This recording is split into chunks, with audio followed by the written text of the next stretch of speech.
ยงเฮาว่าเจ็บหาก็มาบ่ตัวนี้นางห้องแล้วมาเฮาลับในที่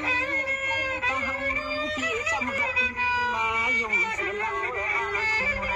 เล่า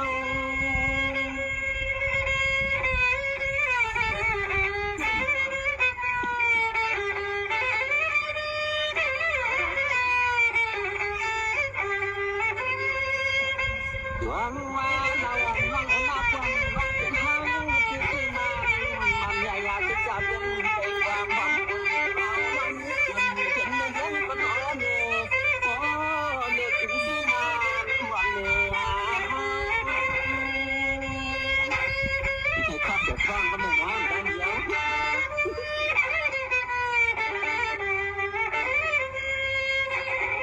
เราว่าเรารักมา